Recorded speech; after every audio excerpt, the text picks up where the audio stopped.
आता नेक्स्ट आहे तुमच्याकडे फिस्कल पॉलिसी. त्याच्यातलं आपल्याला फक्त पेपरला जे इम्पॉर्टंट आहे ना तेच शिकायचं आहे. फिस्कल पॉलिसी नंतर सर्वात पहिले काय बघाल तुम्ही, फायनान्शियल ऍडमिनिस्ट्रेशन म्हणजे आपल्या देशाची अर्थव्यवस्था जी चालते त्यासाठी सरकारला पहिले काय बनवायला लागतं, बजेट्स बनवायला लागतात, गव्हर्नमेंट बजेट. ओके. आणि हे जे गव्हर्नमेंट बजेट आहे ते कशासाठी असतं, for financial year. Financial year म्हणजे काय रे, आर्थिक वर्ष. आर्थिक वर्ष चालू कधी होतं, ऑन 1 एप्रिल आणि संपतं कधी 31 मार्च म्हणजे 31 मार्च. आणि आपल्या इंडियन कॉन्स्टिट्यूशन मध्ये याचा प्रोव्हिजन आहे इन आर्टिकल नंबर 112. दिसतंय का तुला ग? मग बजेट हा शब्द कोणत्या वर्ड पासून आला आहे, हा एकटा वर्ड आहे जो ग्रीक पासून नाही आलाय, फ्रेंच वर्ड पासून आलाय. बगेटी, BOUGETTEE. दिसला का तुम्हाला, बगेटी, BOUGETTE. बगेटी म्हणजे काय, पिशवी किंवा वॉलेट. दिसतंय का तुम्हाला, विच मीन्स अ बॅग और वॉलेट कंटेनिंग फायनान्शियल प्रपोजल. ज्याच्यामध्ये आर्थिक नियोजन दिलेलं असतं, प्रपोजल दिलेलं असतं, त्याला म्हटलं जातं बजेट किंवा बगेटी. भावना पोचली का? आणि या बजेटलाच काय म्हटलं जातं, estimation of expenditure and income, revenue. उत्पन्न आणि खर्च, प्राप्ती आणि खर्च यांचा एक अंदाज, त्याला काय म्हटलं जातं, बजेट असं म्हटलं जातं. आणि आपल्या बजेटच्या कन्सेप्ट बघा किती आहेत, 2. नाव काय त्यांचं, रेव्हेन्यू बजेट आणि कॅपिटल बजेट. रेव्हेन्यू बजेट मध्ये काय काय येईल रे, फरक स्पष्ट करायला येतो काय, revenue budget, capital budget. Revenue budget म्हणजे काय, महसुली अंदाजपत्र. आणि कॅपिटल बजेट म्हणजे काय, भांडवली अंदाजपत्र. काय पाहू, महसुली अंदाजपत्रकामध्ये महसुली उत्पन्न आणि महसुली प्राप्ती, उत्पन्न आणि खर्च, महसुली प्राप्ती आणि खर्च याबद्दल काय केलेलं असतं, अंदाजपत्रक असतं. कळलं का? महसुली अंदाजपत्रकामध्ये महसुली प्राप्ती आणि महसुली खर्च यांचा समावेश असतो. In revenue budget, revenue expenditure and revenue receipts are included. आहे का? बघा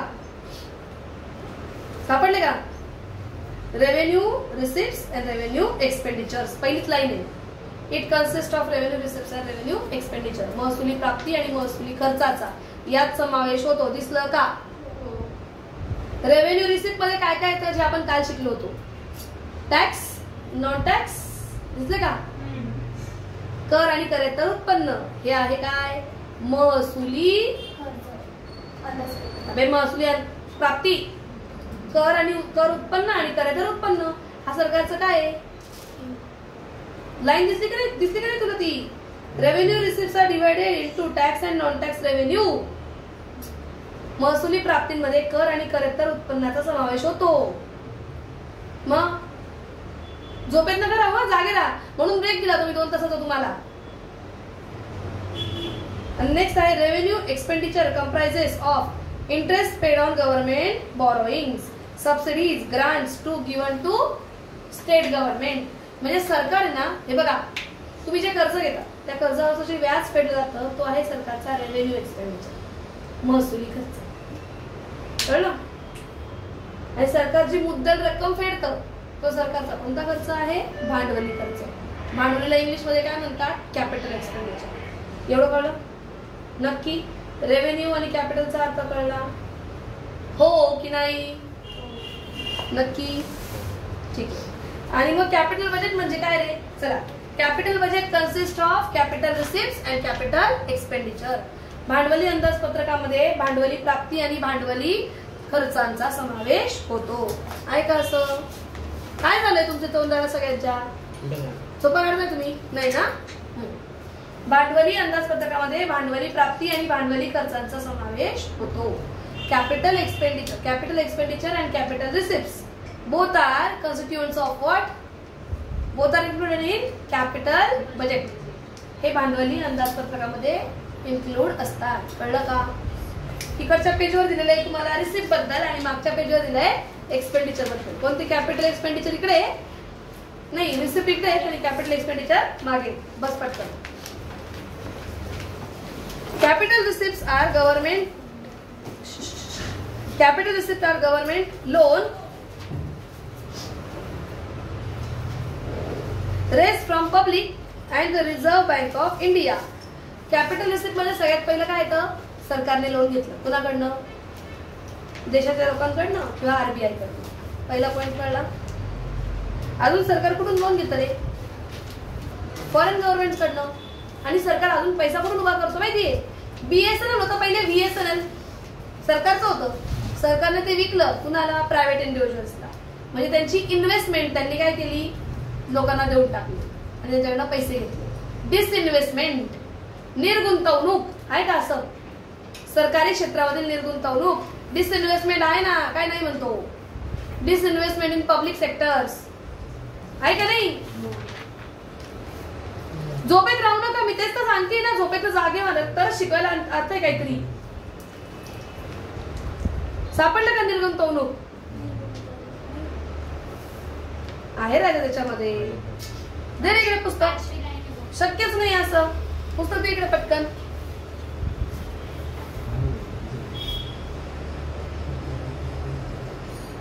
हे काय? सार्वजनिक क्षेत्रातील उद्योगाच्या समभागांची विक्री करून मिळालेलं उत्पन्न. मग निदान वाचन झालं पाहिजे ना आपलं थोडस. मी जे शिकवतीये ते वाचलं गेलं पाहिजे का नाही? डोळ्याकडून गेलं पाहिजे का नाही? मी केव्हाची म्हणते, सरकारने BSNL, सरकारचं BSNL होतं. सरकारने त्याच्या ते जे शेअर्स होते कोणाला विकले? BSNL वाल्यांना, खासगी लोकांना.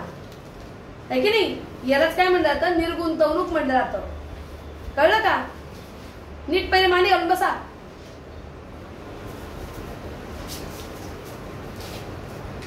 आता जर का लक्ष नसेल तर टेकून बसू देणार बरं काय करायला. सरकार काय करतं? स्वतःचे जे भाग असतात,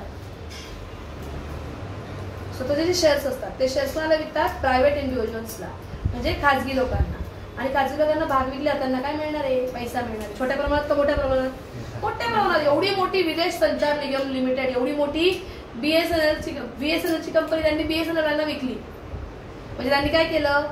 सगळे शेअर्स विकून मोठ्या प्रमाणावर पैसा घेतला. मोठ्या प्रमाणावर होता म्हणून त्याचं नाव भांडवली प्राप्ती, म्हणून त्याला म्हणायचं कॅपिटल रिसिप्ट. कळलं? नेक्स्ट पॉइंट काय बघा बरं तुमचं त्याच्यामध्ये. Loan received from foreign government and other bodies and state deposit funds and special deposit. सरकार वेगवेगळ्या ठिकाणून काय मिळवतो? प्राप्तीज मिळवतो, म्हणजे लोन्स मिळवतो.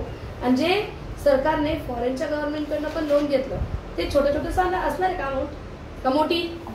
मोठी म्हटल्यावर ते काय? भांडवली प्राप्ती आहे, कॅपिटल रिसिप्ट आहे. आता बघा, श्रद्धाने मला फी दिली, साक्षीने मला फी दिली, ही माझी काय आहे? महसुली प्राप्ती आहे, रेव्हेन्यू रिसिप्ट आहे. इन्कम आहे पण कसं आहे? रेव्हेन्यू रिसिप्ट आहे. तेच जर का मी एखाद्या बँकेतनं लोन घेतलं तर ती माझी काय आहे? कॅपिटल रिसिप्ट, भांडवली प्राप्ती. कळलं का? जी आल्यानंतर हळूहळू मला काय करायची आहे? फेडायची आहे. मौलापच नाही माहिती ना. आपल्या सरकारने एका देशातून खूप मोठ्या प्रमाणात लोन घेतलं होतं. ओके, त्याच्यावर व्याज भरलं. त्याच्यावर काय दिलं? व्याज, इंटरेस्ट. मग हा व्याज जो आहे तो रेव्हेन्यू एक्सपेंडिचर का कॅपिटल एक्सपेंडिचर? कर्जावरचं फक्त व्याज भरलंय, हा आहे रेव्हेन्यू एक्सपेंडिचर. वरतीच दिलेला आहे तुम्हाला, लास्ट लाईन वाच रेव्हेन्यू एक्सपेंडिचरची. रेव्हेन्यू बजेटची last line watch. Payment of interest on loan taken by government. आता तुम्ही मला सांगा ना, तुम्ही ते इंटरेस्ट ऑन कॅपिटल लिहायचे फायनल अकाउंट मध्ये, ते कुठे लिहायचे? लायबिलिटी लिहायचे का PNL ला चार्ज करायचे? PNL ला चार्ज करायचे. म्हणजे तुम्ही जे कर्जावरचं व्याज भरताय ना, तो काय तुमचा खर्च? महसुली आहे, रेव्हेन्यू आहे. पण तुम्ही जे डायरेक्ट हप्ता भरताय, EMI, मुद्दल अमाऊंट, प्रिन्सिपल अमाऊंट भरताय तुम्ही, तर ती मात्र काय आहे? कॅपिटल एक्सपेंडिचर, भांडवली खर्च. कळलं का? हेच सगळं खाली दिलंय बघा मागे. इंग्लिश वाला, मराठी वाल्यांचं खाली असेल, इंग्लिश वाल्यांचं मागे. Capital payment refer to capital expenditure on various development projects. सरकार काय करतं? मोठमोठ्याला डेव्हलपमेंट प्रोजेक्ट हातात घेतं. समृद्धी महामार्ग, सरकारला हा खर्च मोठ्या प्रमाणावर करायचा आहे की नाही? Capital expenditure. Investment by government म्हणजे सरकार इतर क्षेत्रांमध्ये काय करतं? इन्व्हेस्टमेंट करतं, गुंतवणूक करतं. तो पण सरकारचा भांडवली खर्च आहे. Loan given to state government, सरकार कोणाला खर्च देतं? राज्य सरकारला. हा पण सरकारचा कोणता खर्च आहे? भांडवली खर्च आहे, म्हणजे कॅपिटल एक्सपेंडिचर आहे. कळलं का? कैपिटल कहा, क्योंकि ये लोन दिया है, जल्दी मिलेगा क्या? नहीं मिलेगा, तो कैपिटल एक्सपेंडिचर. मग आहे loan given to corporations and other parties. म्हणजे कॉर्पोरेशनला काय म्हणतात, अजून लास्ट बघ बरं लोन कशाला दिलेलं आहे भांडवली खर्चांमध्ये. हा तीच लाईन. शासकीय कंपन्यांना, अजून कोणाला? सामाजिक संरक्षण आणि सर्वसाधारण सेवा वगैरे. हा डिफेन्सवर, त्याच्यानंतर डेव्हलपमेंट एक्सपेंडिचरवर आणि जनरल सर्व्हिसेस, सर्वसाधारण सेवा, या सगळ्यांवर सरकार जो मोठ्या प्रमाणावर खर्च करतो. कसा? मोठ्या प्रमाणावर. त्याला काय म्हणायचं? कॅपिटल एक्सपेंडिचर, भांडवली खर्च. कळलं का? तुम्हाला क्वेश्चन येतो रेव्हेन्यू बजेट आणि कॅपिटल बजेट. इकडे बघा, भांडवली अंदाजपत्रक, महसुली अंदाजपत्रक आणि भांडवली अंदाजपत्रक. पहिलं मिनिंग येतो. मिनिंग मध्ये काय लिहाल? It consist revenue expenditure and revenue receipt. It consist capital expenditure, capital receipt. यात भांडवली प्राप्ती आणि भांडवली खर्च असतो. इकडे यात भांडवली प्राप्ती आणि भांडवली खर्च आहे आणि यात महसुली प्राप्ती आणि महसुली खर्च असतात. कळलं पहिला पॉईंट. आणि दुसरा पॉईंट म्हणजे एक्झाम्पल लिहा. रेव्हेन्यू रिसिप्टचे एक्झाम्पल लिहा. टॅक्स, नॉन टॅक्स, कर, करेतर उत्पन्न. आणि तिकडे भांडवली प्राप्ती, कोणत्या कोणत्या लोन घ्याल रे? भांडवली प्राप्ती, गव्हर्नमेंटने लोन घेतलं फ्रॉम सेंट्रल बँक, किंवा गव्हर्नमेंटने लोन घेतलं फ्रॉम फॉरेन गव्हर्नमेंट, सरकार, विदेशी सरकार. आलं का लक्षात? दोनच पॉईंट लिहायचे बरं का इकोच्या पेपरला. त्याला तुम्हाला जो इकोचा पेपर येतो त्या इकोच्या पेपरमध्ये खूप सोपा पेपर असतो. पहिले काय असतात तुमचे ऑब्जेक्टिव्ह असतात. 20 मार्काचे तुम्हाला ऑब्जेक्टिव्ह आहे. त्याच्यानंतर पुन्हा खाली 6 मार्काचे तुमच्या आयडेंटिफाय द कन्सेप्ट आहे. 6 नाही, किती मार्काचे येतात? 10 मार्काचे आहे वाटतं. 5 कन्सेप्ट येतात. किती येतात? 8 मार्काच्या 4 येतात. 4 कन्सेप्ट लिहायचे आहेत तुम्हाला. हा, त्याच्यानंतर पुन्हा फरक स्पष्ट करायचे. 6 मार्काला आहे. 5 पैकी 3 फरक स्पष्ट करायचे तुम्हाला. म्हणजे हे सगळे छोटे छोटे उत्तर आहेत. त्याच्यानंतर तुमचा तो ऍग्री डिसऍग्री वाला प्रश्न 4था, सहमत असहमत, तो 12 मार्काचा आहे. हो किंवा नाही म्हणायला 1 मार्क आहे आणि कारण द्यायला 3 मार्क आहे. प्रश्न 5वा, पॅसेजवरून उत्तर लिहा. तो कर्व करावा नाही का, वक्र ड्रॉ करा, तो वाला क्वेश्चन. म्हणजे एवढे सोपे पेपरला क्वेश्चन येतात. म्हणजे टोटल तुमची जवळजवळ आहे ना, मी तुम्हाला सांगते 40 ते 42 मार्कांचे ऑब्जेक्टिव्ह असेल. मोठे प्रश्न काय उरले मग? थोडक्यात उत्तर लिहा. आणि तो आपला लास्टचा मोठा प्रश्न, ज्याचे 8 दुणे 16 मार्क आहे आपल्याला. असा तुमचा इकोचा पेपर आहे. खूप मनापासून पेपर लिहा. चला नेक्स्ट. आता बजेटचे प्रकार. हा पण फरक स्पष्ट करणारा प्रकार आहे. टाइप्स ऑफ बजेट, अंदाजपत्रकाचे प्रकार. एक कोणतं आहे? बॅलन्स बजेट, समतोल अंदाजपत्रक. म्हणजे तुम्हाला खर्च पण आज 40 रुपये करायचा होता आणि तुमच्या खिशात पण 40 रुपये. समतोल अंदाजपत्रक. Where government receipt and government expenditure are equal. जिथे भांडवली सरकारी प्राप्ती आणि सरकारी खर्च हे कसे असतात? समान असतात. सरकार म्हटले का शासन म्हटले रे? सरकारी खर्च आणि सरकारी प्राप्ती हे दोन्ही कशा असतात? समान. याला काय म्हणतात? Balance budget. म्हणजे बॅलन्स बजेटला मराठीमध्ये काय म्हणतात? इंग्लिशमध्ये काय म्हणतात? इंग्लिशमध्ये बॅलन्स बजेट आणि मराठीत समतोल अंदाजपत्रक. कळलं का? नक्की. आणि हे समतोल अंदाजपत्रक कोणी काढलं होतं रे? ही कन्सेप्ट कोणी मांडली होती? क्लासिकल इकॉनॉमिस्ट होते, जुने अर्थतज्ञ. त्यांचं नाव काय? Adam Smith. He is a father of economics. है की नाही? अर्थशास्त्राचे काय ते जनक आहेत. त्यांनीच ही कन्सेप्ट काढली होती. कायची? कोणती? बॅलन्स बजेट, समतोल अंदाजपत्रक. कळलं? नेक्स्ट आहे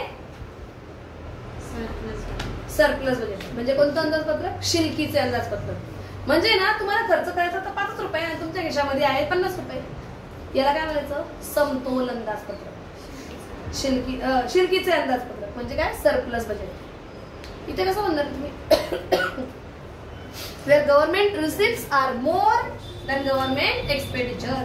शासनाच्या खर्चापेक्षा इथे शासनाची प्राप्ती कशी असते? जास्त असते. मला एक सांगा, सरकार टॅक्स घेते ना? सरकारने जास्त टॅक्स का घेतला माहिती का तुम्हाला? लास्ट पॅराग्राफ मध्ये दिलेलं आहे तुम्हाला. टू कंट्रोल इन्फ्लेशन, महागाईवर नियंत्रण करण्यासाठी सरकार शिल्कीचे अंदाजपत्रक तयार करतं. आहे का? महागाईवर नियंत्रण करण्यासाठी टू कंट्रोल इन्फ्लेशन. हा म्हणे कसं म्हणलंय बघ, सरकारचं इन्कम जास्त आहे ना, सरकार इन्कम कुठून कमवतो? टॅक्स मधून. सरकारने टॅक्स जास्त का घेतला? सरकार म्हणे अच्छा तुम्ही असे लोक आहेत का, तुम्ही जास्त वस्तू जास्त मागायला जाताय, मागणी करताय, डिमांड वाढवली, सप्लाय तर काय कमी आहे म्हटल्यावर प्राइसेस काय होऊन गेल्या, वाढल्या. या कंट्रोल करायला सरकार काय करतं, टॅक्स वाढवून देतो. तुझ्या इन्कम वर जर टॅक्स वाढला तर वाढला, वस्तूंवर तो लागणारा जीएसटी तो पण वाढला. आणि हे दोन्ही कर जर का वाढले म्हटल्यावर ऑटोमॅटिकली सरकारचं उत्पन्न वाढतंय पण लोकांचे उत्पन्न कमी होतंय आणि मग महागाई काय होईल, कमी होईल. यासाठी गव्हर्नमेंट कोणतं अंदाजपत्रक बनवतं, शिल्कीचं ना, शिल्कीचं अंदाजपत्रक म्हणजे सरप्लस बजेट. भावना पोचली नक्की? मी जेवढं बोलली ना त्याच्यापेक्षा थोडे 1-2 लाईन ऍड केल्या तरी काफी आहे, त्याच्यापेक्षा जास्त ऍड करायचं नाहीये. हा क्वेश्चन 4 मार्काला शक्यतो येतच नाही. हा आला तर फक्त आहे ना तुम्हाला 2 मार्काला येतो. कशासाठी येतो? फरक स्पष्ट करा, डिस्टिंग्विश बिटवीन. आणि लास्ट एक उरला बघा, कोणता येतो? आपल्या भारताचं लाडकं अंदाजपत्रक, डेफिसिट बजेट, तुटीचे अंदाजपत्रक. म्हणजे खर्च आहे जास्त आणि उत्पन्न आहे कमी. खर्च आहे जास्त आणि उत्पन्न आहे कमी. कुणाचं? सरकारचं. म्हणजे government expenditure is more than government receipts is called as deficit budget. कोणतं अंदाजपत्रक? तुटीचे अंदाजपत्रक, डेफिसिट बजेट. कळलं का? आणि हे बजेट कधी बनवलं जातं हे पण लास्टच पॅराग्राफ मध्ये दिलेलं आहे. जेव्हा देशामध्ये महामंदी येते तेव्हा. महामंदी इकडे वरचा पॅराग्राफ असतो लास्टला, इकडे वरती आहे का महामंदी. डिप्रेशन जेव्हा आपल्या देशात ना वस्तूंच्या किमती अगदी कमी कमी कमी कमी झालेल्या आहेत. का कमी झाल्या वस्तूंच्या किमती? कारण ना तुम्ही कर वाढवले है ना, सगळं महाग झालं. मग आता हे लोक मागणी करणंच बंद केलं. वस्तू बनताय पण मागणी कमी आहे, ऑटोमॅटिकली किमती काय होतील, कमी होतील. आणि या किमती वाढवण्यासाठी सरकार कोणतं अंदाजपत्रक बनवतं? तुटीचे अंदाजपत्रक, डेफिसिट बजेट. भावना पोचली का?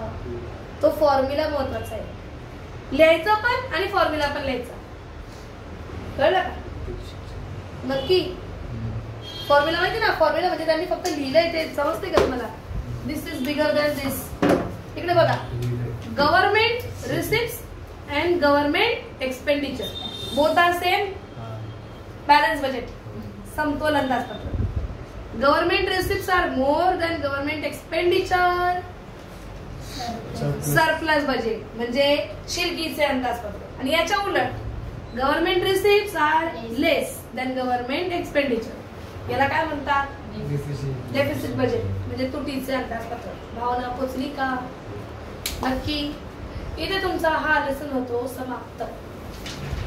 त्याच्या पुढची जी गोष्ट आहे ती काही या लेसनला येत नाही. आता तुम्हाला मी जे ऑब्जेक्टिव्ह जे आहेत ना तुमच्या लेसनचे, प्रत्येक ऑब्जेक्टिव्हचे 15-15 मिनिटाचे व्हिडिओ टाकले. फक्त ऑब्जेक्टिव्ह नाही, त्याच्यात ऍग्री डिसऍग्री विथ रिझन पण कव्हर केलं आहे आणि डिस्टिंग्विश बिटवीन पण कव्हर केले, म्हणजे फरक स्पष्ट करा. अशा त्या ऑडिओज व्हिडिओज तुमच्या युट्यूबला टाकलेल्या आहेत. मी त्या डायरेक्ट ते पीडीएफच घेतले, इंग्लिश मिडियमचं घेतलंय पण मराठी मिडियमचं मराठीमध्ये पण शिकवलेलं आहे. त्या रेकॉर्डिंग पण ऐकायचं ना तुमचं अकाउंटचं लेक्चर झाल्यावर, अकाउंटचा पेपर झाल्यावर, घरी आल्यावर आराम करा थोडंसं आणि मग त्या रेकॉर्डिंग ऐका. सगळे ऑब्जेक्टिव्ह एक सहित सगळे ऐकून घ्या एकाच मुवमेंटला आणि मग मोठ्या गोष्टीचा अभ्यास सकाळ करा. कळलं का? नक्की ना? चला आता या थांबव जरा.